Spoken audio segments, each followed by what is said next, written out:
Hello everyone, welcome back to our channel. आज मैं आपके साथ डिस्कस करूंगी ड्रग एक्शन रिसेप्टर थ्योरी। ये जो टॉपिक है वो मेडिसिनल केमिस्ट्री का एक टॉपिक है। हमारा जो चैप्टर चल रहा है वो है introduction to medicinal chemistry and उसमें मैं ऑलरेडी आपके साथ 2 वीडियो डिस्कस कर चुकी हूँ, जिनमें कि हमने 2 टॉपिक्स को कवर कर लिया था। उसका इंट्रोडक्शन ड्रग्स के बारे में पढ़ लिया था एंड इसके अलावा SAR के बारे में भी हमने पढ़ लिया था। आज जो हमारा टॉपिक रहने वाला है वो है ड्रग एक्शन रिसेप्टर थ्योरी।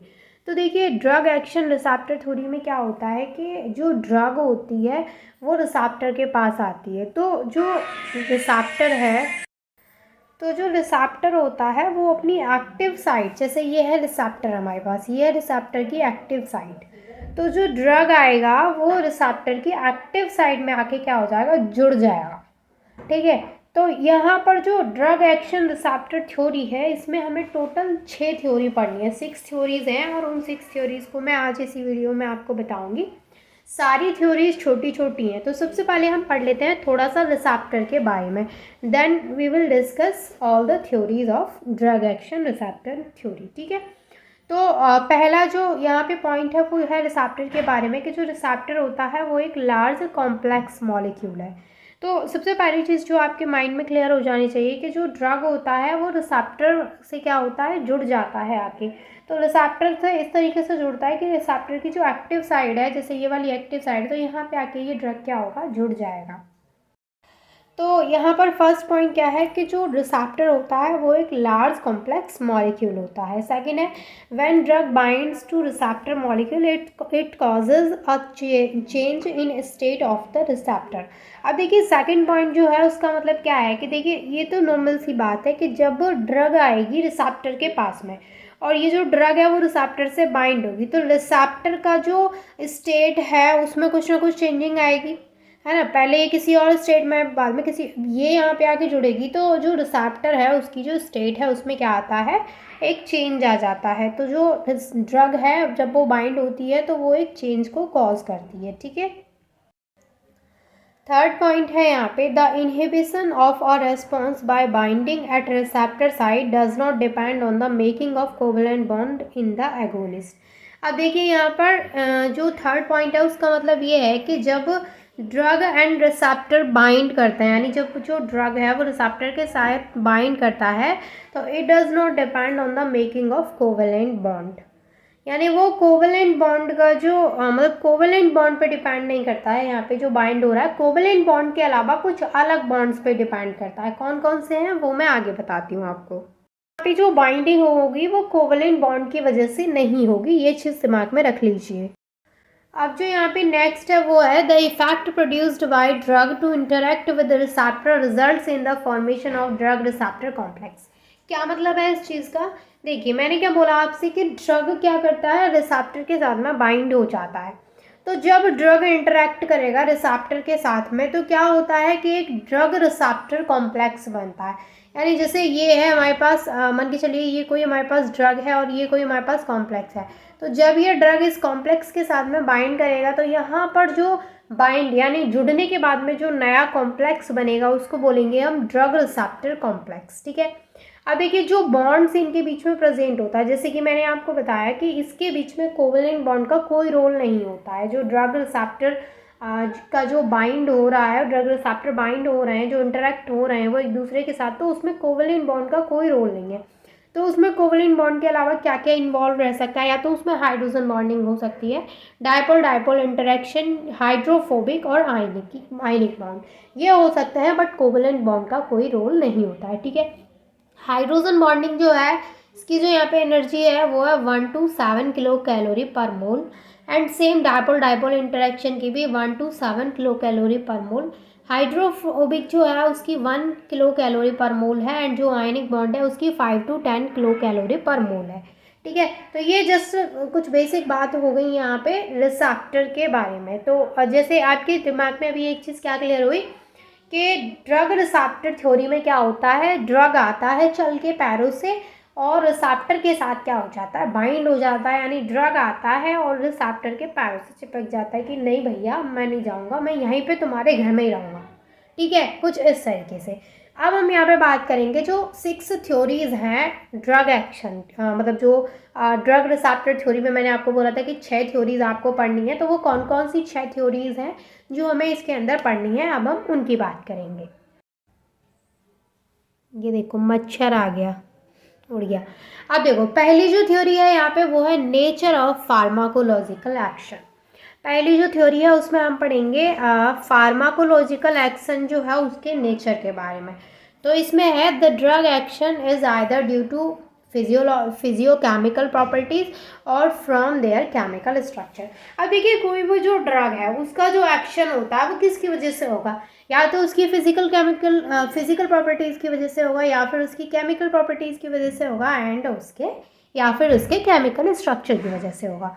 तो सिंपल सी चीज़ है कि उसका जो एक्शन है, जो ड्रग है उसका जो एक्शन होता है वो किसकी वजह से होता है भाई, या तो फिजिकल प्रॉपर्टी की वजह से, या फिर केमिकल प्रॉपर्टी की वजह से, या फिर केमिकल स्ट्रक्चर की वजह से उसका एक्शन होता है। ठीक है, ये हो गई पहली थ्योरी। अब आप सोचेंगे अरे बड़ी जल्दी खत्म हो गई थ्योरी। जी हाँ, बहुत छोटी छोटी थ्योरी हैं, 10 मिनट में पूरा लेक्चर खत्म हो जाएगा ये। अब आती है हमारी ऑक्यूपेंसी थ्योरी। ऑक्यूपेंसी थ्योरी में क्या होता है, the theory was developed by Clark and Gaddum. ये गुडम एंड क्लर्क ने इस थ्योरी को डेवलप किया था, and also called template theory. अच्छा, ऑक्यूपेंसी थ्योरी को टेम्पलेट थ्योरी भी बोला जाता है। ठीक है, और इन दो साइंटिस्ट ने इसको दिया था, क्लर्क एंड गुडम ने, which states that intensity of certain pharmacological effect has been directly proportional to the number of receptor occupied by the drug। यानी यहाँ पे क्या बोला जा रहा है कि जो इंटेंसिटी होती है सर्टेन फार्माकोलॉजिकल इफेक्ट की, वो डायरेक्टली प्रोपोर्शनल होती है किसके, number of receptor occupied by the drug. यानी ड्रग ने कितने नंबर ऑफ रिसेप्टर को ऑक्यूपाइड किया है उसके डायरेक्टली प्रोपोर्शनल होती है क्या, intensity of certain pharmacological effect. अब होता क्या है देखिए, रिसेप्टर आता है, रिसेप्टर तो वही होता है, ड्रग आता है रिसेप्टर के साथ में बाइंड करता है, ये रिवर्सिबल प्रोसेस होता है। रिसेप्टर क्या करता है, अब्जॉर्प्शन करता है यहाँ पे ड्रग का, तो यहाँ पे मिलता है हमें एक कॉम्प्लेक्स जिसको हम क्या बोलते हैं, रिसेप्टर ड्रग कॉम्प्लेक्स। तो यहाँ पर इन दोनों ने बाइंड करके क्या बनाया, रिसेप्टर ड्रग बनाया। ये देखिए रिवर्सिबल रिएक्शन है, ये वापस इसमें कन्वर्ट हो सकती है। अब जो रिसेप्टर ड्रग है वो क्या करती है, रिसेप्टर ड्रग हमें देती है आगे चल के फार्माकोलॉजिकल इफेक्ट। यानी रिसेप्टर ड्रग का जो इफेक्ट होता है वो फार्माकोलॉजिकल इफेक्ट हमें यहाँ पे मिलता है। ठीक है, ये बात हो गई यहाँ पे इसकी सेकंड थ्योरी ऑक्यूपेंसी थ्योरी के बारे में। थर्ड जो यहाँ पे थ्योरी है वो है कैर्नियर थ्योरी। कैर्नियर थ्योरी क्या होती है, given by Rocha Silva explains why a drug is not able to remove an antagonistic blocking agent from the receptor.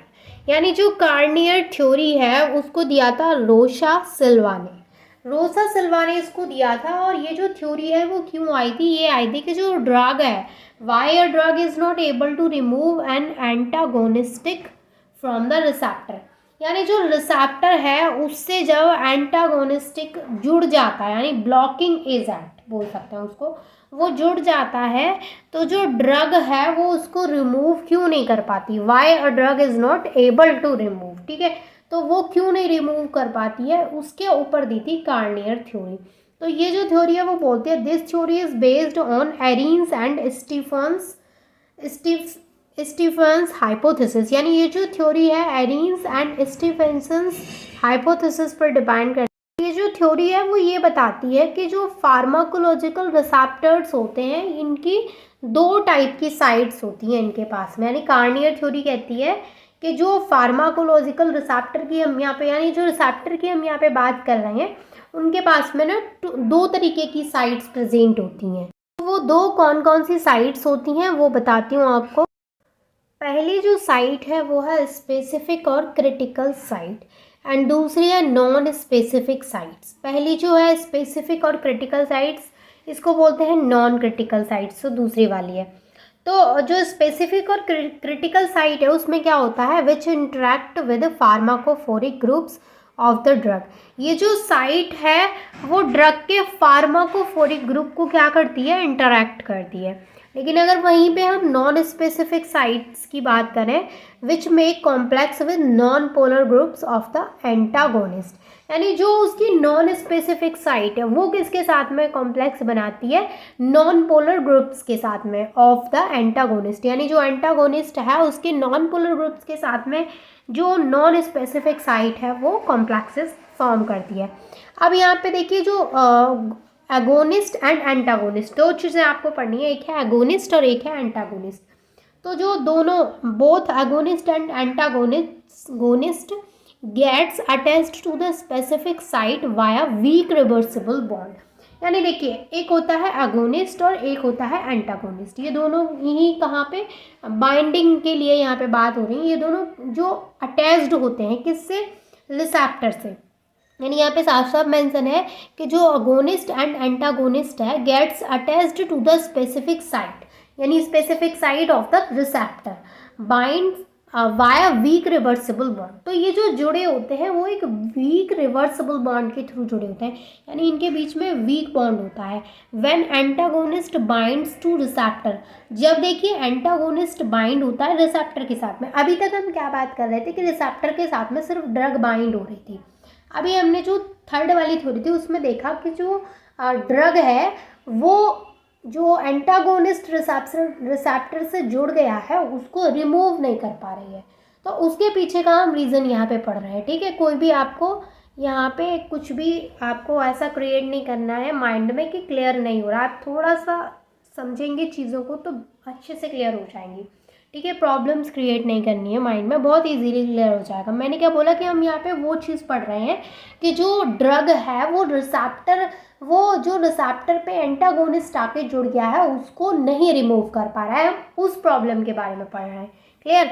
अब देखिए when antagonist bind to receptor via hydrophobic and van der Waals force then excess of agonist which form strong complex to receptor is not able to remove antagonist.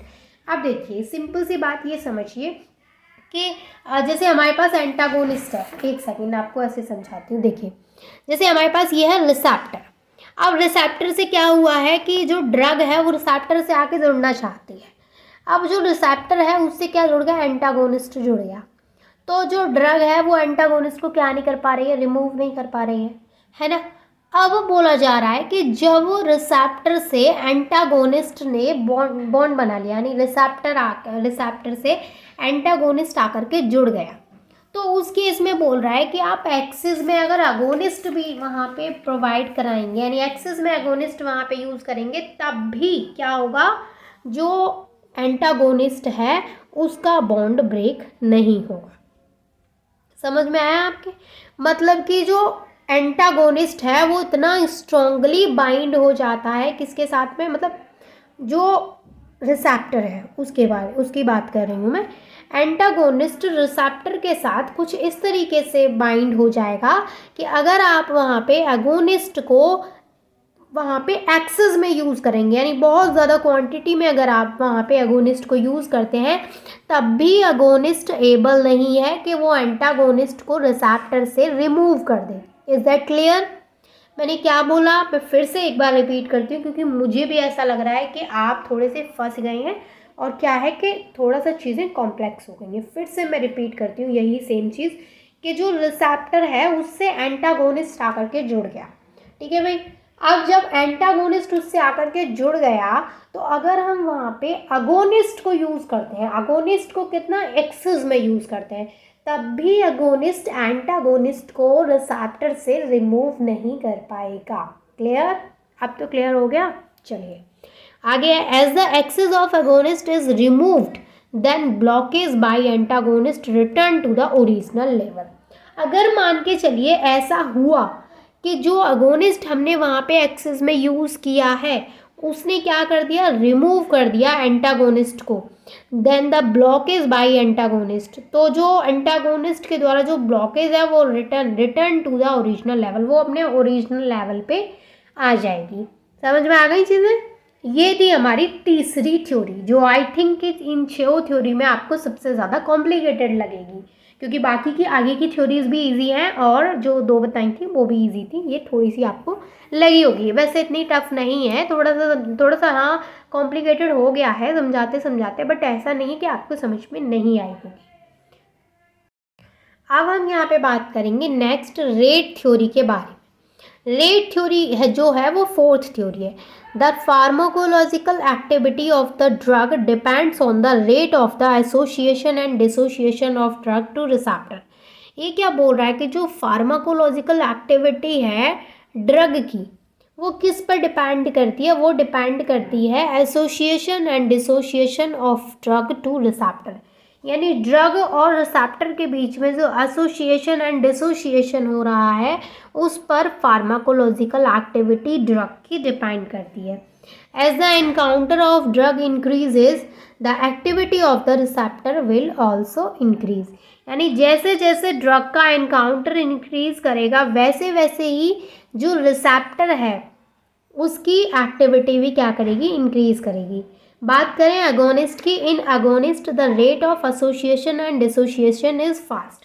देखिए agonist and antagonist ये दोनों मैंने आपके साथ discuss किए हैं, तो हम यहाँ पे बात कर रहे हैं एगोनिस्ट के केस में। In agonist the rate of association and dissociation is fast. Agonist के केस में जो डिसोसिएशन एंड एसोसिएशन है उसकी रेट क्या होती है, फास्ट होती है, जबकि एंटागोनिस्ट के केस में जो रेट ऑफ एसोसिएशन है वो तो फास्ट है लेकिन रेट ऑफ डिसोसिएशन क्या है, स्लो है। अब आप कह रहे होंगे बिल्कुल भी समझ में नहीं आया है। चलिए कोई बात नहीं, मैं आपको थोड़ा सा डायग्राम के थ्रू एक्सप्लेन करती हूँ। देखिए मैंने आपको क्या बोला था कि ये जो है हमारे पास क्या है, ये रिसेप्टर, रिसेप्टर से एंटागोनिस्ट एंड अगोनिस्ट जुड़ते हैं, ये बोला था मैंने आपको, ठीक है, इतनी बात क्लियर। अब मैंने आपको क्या बोला कि जो एंटागोनिस्ट है वो रिसेप्टर के साथ कुछ ऐसे बाइंड हो जाता है कि अगोनिस्ट उसको तोड़ नहीं पाता, मतलब उसको वहाँ से रिमूव नहीं कर पाता है। तो यही बात तो यहाँ पे बोली है कि जो अगोनिस्ट है उसके केस में एसोसिएशन भी जल्दी जल्दी हो जाएगा एंड डिसोसिएशन भी जल्दी जल्दी हो जाएगा। एसोसिएशन एंड डिसोसिएशन का मतलब तो आपको समझ में आ रहा है ना। डिसोसिएशन का मतलब क्या होता है कि वहाँ से ब्रेक डाउन होना, और एसोसिएशन का मतलब क्या होता है, जुड़ना, है ना। तो एगोनिस्ट के केस में तो वो बहुत फास्टली एसोशिएट भी हो जाएगा एंड डिसोशिएट भी हो जाएगा, but in case of antagonist मैंने आपको बताया कि एंटागोनिस्ट के केस में क्या होता है कि एंटागोनिस्ट एसोशिएट तो हो जाता है रिसेप्टर के साथ में, बट उसको वहाँ से रिमूव कर पाना बहुत मुश्किल हो जाता है। तो इसमें जो डिसोशिएशन की रेट है वो क्या है, स्लो है। तो इसमें क्या हम रेट के बारे में पढ़ते हैं कि उसकी जो रिसेप्टर से जुड़ने और ब्रेक मतलब रिमूव होने की जो रेट है किसकी ज़्यादा है एंटागोनिस्ट एंड अगोनिस्ट में और किसकी कम है, यही पढ़ते हैं हम। क्लियर है।